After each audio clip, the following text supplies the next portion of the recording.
Hi guys, Mr. Inhibitor here. Well, it's time to do the second part of the trio of trio reviews. So today we're going to be talking about, of course, the sequels to all the movies I talked about before. The Mummy Returns, X2, and Transformers: The Revenge of the Fallen. Okay, so, let's be formal here. Let's start off with The Mummy Returns. So, this movie involves 8 years after the previous one. All the surviving people from the first one have to try and stop Imhotep again, but also they have to stop a resurrected form of his girlfriend, Anaxunu mom, but they also have to stop a whole bunch of other people trying to resurrect Imhotep, but then they also have to stop the Scorpion King, who's released when the kid, Alex, gets the bracelet. So, positives about this Mummy movie. Well, I thought that the fact that they bring up another, mummy into the story was actually pretty creative. And then also explaining that, Anon Sunaman had that competitor, and I don't know, Nefertiti. I can't pronounce these names. They just kill me. I thought that backstory to Noxunamon was very good because all we got was the backstory of Imhotep in the first one, so oh, it was nice. Um, I kind of like the fact that it wasn't just in a temple this time, how we got to get a bit of a change of scenery, like the jungle bit and all that, and then we also got to see the Scorpion King's like effects and all that, because Imhotep, what shall we say? Well, it's kind of predictable, shall we say? Like the pyramid collapsing around every one, a couple of pools, very shiny staircases going up like that, tons of beetles that appear everywhere, ancient ruins, yeah, but like the Scorpion King, we got new stuff, because like we get a mummy who really is half his human form, half a scorpion, yeah. And then we also got, a huge pool of scorpions, and that's a lot more menacing. Well, it just appears to be that way, even though the end result is, of course, the same. Also, this temple was, a lot more dangerous and complex. I enjoyed that. Um, I also kind of like how the guns were a little more effective in this one, because, like, in the first one, the guns were effectively useless, but in this one, everyone's using them in a way that actually manages to slow them down, which I thought was good. The character of Alex in here, I just loved him, because, you could say that he's, kind of the typical kid, but the way he acted and all that, I just really enjoyed him. He made me laugh, he made me feel worried in a couple of situations, I love what they did with him, and I love, of course, what they did with all the other characters, sure. Oh, what else did I think was good about this one? The freeway battle scene between Brendan Fraser, Wiggle Colonel, I don't know, I'm more comfortable calling him Brendan Fraser, because his character's name is so hard to pronounce, I just say his real name. Yeah, but Brendan Fraser, Imhotep the Scorpion King, I thought that was good. Good and all that. Same thing with all the other big fight scenes. Very well done. And actually managed to last a while. Unlike the big scenes in the first one were only the last fight stayed a while, but in this movie, the last third of it was kind of, rapid action, multi-character, moving around, And I also like how Jonathan, had a little bit more to do, because, in the first one, he's there for, bumbling effects and all that, and then all he does is, read a passage from the book to turn the gods on that mummy form of Anaxunaman. And this one, he actually has to help Brendan Fraser and Alex in a couple of situations, and he actually has to protect Alex. And then he actually tries to get the characters out of a couple of big situations, so I enjoyed that aspect to it. And also how they did more with Anaxuna Mon. So what wasn't as good with this one? Well, part of the change of scenery, I have to admit, is a little bit of eye candy because, well, like the whole bit with the London bus bit. I mean, like I did enjoy the scene and I thought it was funny, but like the first movie was mostly a serious tone, and then you just found a few things that were funny about it. Here, there's a lot more of like bits where they're trying to go for the special effects, and it's just for the special effects or just for the humor. The serious tone for this one is a little iffy. Some scenes were okay, others weren't, so it creates a mixed baggage. And then about Brendan Fraser being a member of this brotherhood that's supposed to protect historical figures, and then, damn it, what's her face? Evie turning out to be the uh, next life of Nefertiti, and then that girl that we find at the beginning who just happens to be the next form of Anaxunaman. Too damn coincidental. I mean, like, it's okay with the storyline, but it's really too damn coincidental. And even though I was a fan that they brought in the Scorpion King and all that, well, I feel like that this movie is trying to put in too many ancient curses. And then also, how the heck are they able to resurrect Imhotep? He was made mortal, and then Fraser killed him. Oh yeah. His mortal body was dragged back into the underworld, and he wasn't completely dead. But how is he, still alive? And then the same thing basically happened in this movie. Now, Anaxunaman I do get because it was only her soul in a partial form, and it was brought right back to the underworld, which is the way it was at the beginning of the first movie. That I get, but not Imhotep. Mm. Also, I feel like that Gandhi for the first movie doesn't really do that much. He's just there to kind of bring the characters together, which is okay, but I just don't think we got to get much out of him this time. And then also the whole flying carpet bit. What? That's way too advanced for that time, and then just, ugh. Okay, that was unnecessary. And like how Imhotep does his bit with the sand in the first one creating his face. Well, I'm not that much big of a fan of how he's able to do that with the water. That, like I said, is just more for the special effect. And he's a mummy. How is he able to move water? Shouldn't he just do earth or air? Hmm? But I did enjoy the movie. It's not as good as the first one, though, so I'm probably going to give this one, I think, 3 stars, I think. Just because, while it is enjoyable, it's not as good as the first one. It capitalizes enough on the special effects and all that I'm kind of iffy about it. I might up it up to 4 if I find out that in my first review I gave it more than that because I've forgotten what I gave that one. But I did enjoy it. Now, let's talk about X-Men 2, the one that everyone regards as the best. I viewed it and I wouldn't call it the best, but I call it a great superhero movie. It was just brilliantly well done. Because this movie really utilized the characters in a way that wasn't used in the first one. Almost every one that they included there had, like, more impact to the story or given their own story, while as in the first one some people did have big impacts and some of them were just supporting. There are some supporting characters here also, but it makes use of a larger cast and just does it better, I think, than the first one in giving people things to do.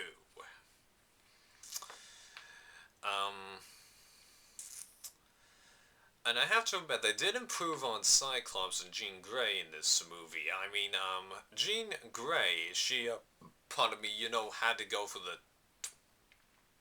decision making and all that, and she really had to say that she loves Cyclops, but really doesn't hate Logan, I mean Wolverine, and would like to go with him, but she's with Cyclops. That's better. They actually did show some chemistry between her and Cyclops, which is good. Cyclops, he wasn't as much of a jerk in this one. I mean, like he gets kind of childish after Jean dies, but really, who wouldn't behave like that? And Wolverine behaves like that also, though he manages to hold it together better. So I don't mind that at all. I mean, like, they're kind of shafting him in a way, when they force him to be, like, kind of mind control and you don't really see him for three-fourths of the entire movie, but I don't know. I just like that they used him better. Cerebro, I'm amazed that they were able to expand on that, because I personally thought that with the first one, that would be the end of Cerebro. Mm-mm. They expand on it, and that's awesome. Spooning Magneto from the prison, that's a brilliant way of doing it. And Mystique, I love that we get to see more of just her and how much she tries to help out Magneto and all that. That's good. Nightcrawler, he's a good addition. Brings a bit of a shady character to the mix. Um, what they did with the Fireball guy. I'm pretty sure his superhero name is Pyro, I'm not sure. I like what they're doing because it sets it out to be part of what's going to be happening in the next one, because because I'm pretty sure you'll be able to guess on this one that there's obviously going to be one more movie. They just leave too much unsaid in here. Um, And I especially love how this movie is able to kind of, well, basically use two villains, although they don't exactly stay the typical definitions of villains, because Magneto, he was all villain for the first movie. In this one, he isn't really a villain. Completely. He starts out as the villain and he ends as a returning villain, but he does help them out. And I just enjoy that. And then Stryker. What they did, he's just, oh man. Wow, he's a guy who looks like an ordinary guy, and you can tell he's pretty convoluted in here. Hmm. Well, at this point, I'm basically rambling about every little bit that's positive. I just enjoyed this movie. So, what could I find to be negative about this?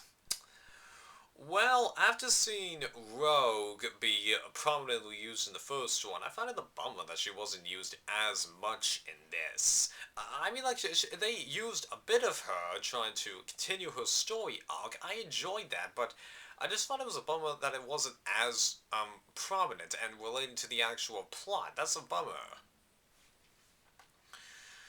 And then, I don't totally enjoy how we don't get too much about Iceman or Frosty's parents. I can't. You know who I mean, Ice Guy.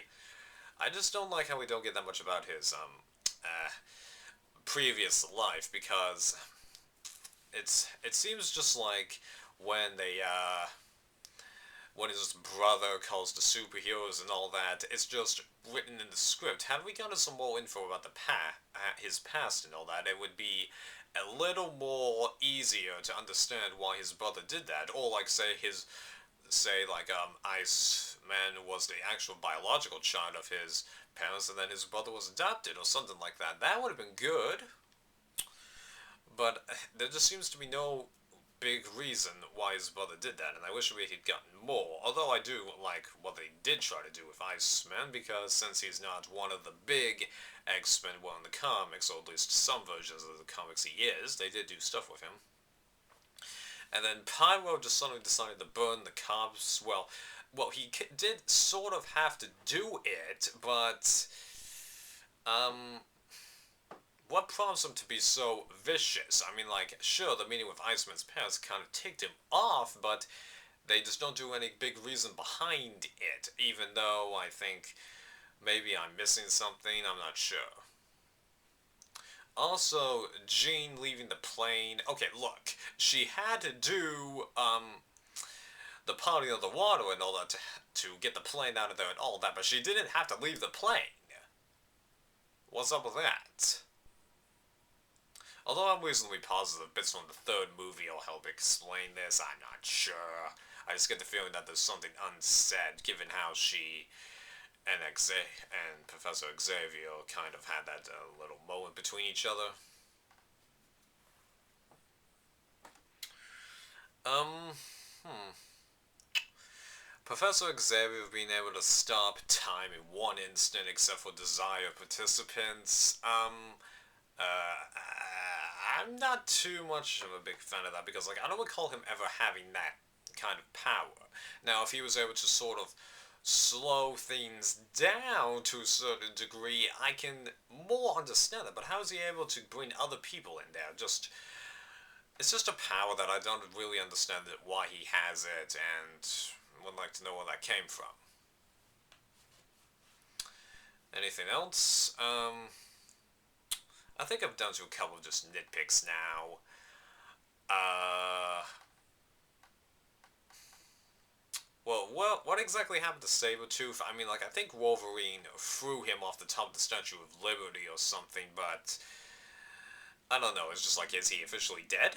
I just would have liked possibly a little more confirmation. Given the President of the United States a face in this movie,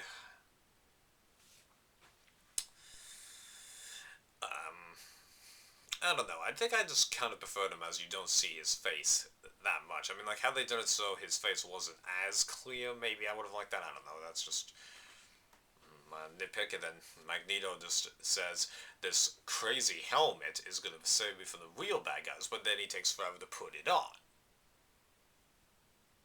Mm-hmm. But on the whole, this was a great movie. These nitpicks really, I don't even think hurt the movie that much. I mean, like, if I watch it in future times, of course it's not going to be as good, but I think this is a brilliantly well done movie. So I'm going to give it what I gave the first one, 4.8 out of 5. It's not good. Sorry about that. So now we get into the third movie, Transformers Revenge of the Fallen. Now, coming into this one, I was kind of wanting to be a little apprehensive because I know tons of people hate this movie. So I was a little apprehensive and all that. I viewed it and then I go, well, this isn't as bad as people say it is, but I agree, it's definitely inferior, but I enjoyed it. So, like, basically, I'm gonna be perfectly honest with you. To sum up my opinion in one sentence, even though I am going to go into detail of positives and things I didn't like, you go for the first movie, which was a good storytelling movie, having action when required, to a movie where the storyline is basically laid out, and then it turns into an action movie throughout.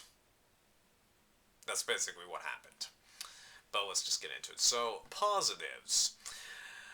I gotta be honest with you, I did like the fact that, Megatron had a boss, because it adds even more sinisterness to Megabot. I mean, like, Megabot looks sinister enough, but his boss, oh man, he just resonated evil. The voice, the look, just, oh, uh-huh, that's just good.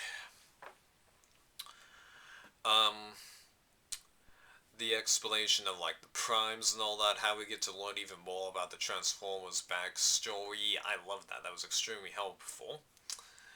Um, I especially love how they brought back the soldiers from the previous movie, because, like, I enjoyed those guys from the first one and how they were actually able to help on the ground and all that, and the fact that the humans are actually able to make a difference in all these Transformers battles. And what they did with the Sector 7 guy from the first one, they bring him back for this one. He's a lot better in this movie because when he was like a federal agent and all that, he's the cocky guy who's like, I need proof of everything and all that. But now that he's lost everything and has done research of his own, all he's got left is his own life, and suddenly he's a lot more rational in his thinking, willing to take risks and all that. I no longer have any problems with the guy. I love what they did with him. What they did with expanding Sam and his relationship with the Transformers, I'm mostly fine with that. Um, well, the action scenes, I have to admit, are brilliant, and I love how, even though I'm kind of going back to what I just said, expanding Sam's social life to a degree, I enjoyed that. Um, what else? The way that everyone's defeated, that's pretty good. Uh, oh, and having the Transformers that came to Earth, like, you know, way before everyone, that happens to be under the guise of, like, that, well, just the fact that there have been Transformers there for much longer than wherever that we think is, that's not bad, because it shows that Transformers did do things, and it's not just the Fallen showing up at the beginning of the movie. Yeah. So let's get into the negatives, because I think I've gotten done the positives enough.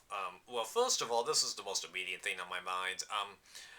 You had to go back to the first that village that you were in near the beginning of the first movie. I mean, like, that village is already bombarded up enough, and you go back? What? Did it have to be that village? Yeah. And then, like, what the full what Robo Man, I think his term is whatever. What that guy does to, like, those Egyptian border guards and all that, kind of racist. Anybody? I got some just slight hints, so I'm like, Those two are twin Transformers. I mean, like, they do have some joking humor, but oh my god, did we need them? And then, like, that huge 5 car grinder transformer, a little bit over the top, and then also one of those two twins falls into the guy's mouth, but rather than get grinded up, he proceeds to just ram the hell out of that huge transformer thing and is able to pop out completely unharmed. Hmm? And then also Bumblebee at the beginning of the movie. How did he lose its voice? Sam's parents, I don't really like them in this one. They don't totally have a huge purpose. Also, the bit about the cube sliver with Sam and all that, a little unneeded. And I mean, like, he only gets the symbol because, like, he touched the bit of the cube. So basically, I mean, a huge part of this movie's entire plot relies on the fact that Sam had a piece of the cube lodged in his shirt or something, and then accidentally brushed his hand against it. Had he not done that, there would have been, like, a huge gaping hole in this movie, and then it wouldn't have been able to happen. And then also, the Matrix thing being earned to Sam. Well, how is it that these primes, or the spirits of the primes, are able to, like, get to him? Because of the cube? Sliver? Well, that's a little too much dependency, and then even then, it still doesn't really make that much sense at all. I mean, like, how are they able to do that with a non-transformer? Because there's no way to, like, you know, put, like, DNA into them? And Sam never really absorbed everything. Oh yeah, sure, he's able to do that with his astronomy book, but it still feels kind of weak. Uh, hmm. I've got some other things. Give me a sec. I don't know. I got something. Oh yeah. Optimus Prime, bringing him to life back, act like that. What's the deal with that? I mean, like, first, you in the first movie, you use kind of like a power matrix or a life-giving thing to kill someone, and then in here you use basically the opposite of that to bring someone back to life. Huh? And then also, the fact that Megatron isn't a prime kind of throws me off because like the first movie establishes him like as the big battle guy, and then it's like he doesn't even have a boss, and like Megatron refers to Optimus Prime as brother. So what's up with that? No.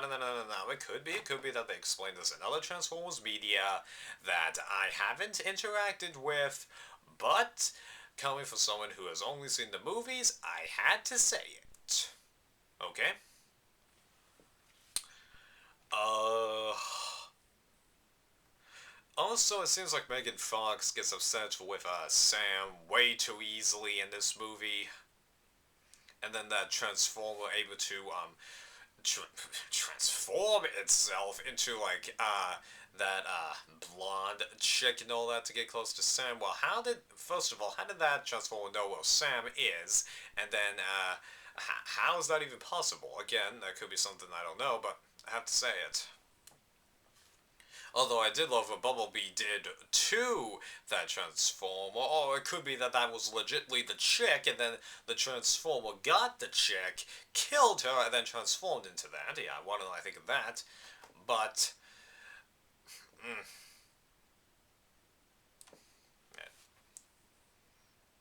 yeah, oh yeah, I forgot to mention this, like, but Bumblebee doing all the radio songs that are appropriate to the situation, and then spawning the oil. Love that. I think that really sums up my thoughts on this. So yeah, I don't like this movie as much as the first, and I will definitely not rewatch this as often as I will the first. In fact, I actually want to stay away from this movie for a long time, because this is a movie you have to forget before you see it again. Transformers, you can watch it again, although you're going to want to wait just a tad bit, because that's one hell of a long movie, and this is one hell of a long movie also. So this one, without question, gets 3 stars. You may think that's a bit high, but I'm calling it what it is. A big action movie with definitely less focus on the storyline, has a lot more weaknesses than the first one, but the only thing that really saves it is I had fun, but many of you didn't. Okay? So the first one I actually did really like. This one I like, but I know I'm turning my brain off while I'm watching it. So, how long have we rambled here? Well, not bad. Hopefully you enjoyed the second part of the trio review. And there will be a part 3 to this, because as you can see, I've got the third ones of all 3 here, so I'm going to start getting into these. But I had to make this before I saw any of the 3, so bye guys.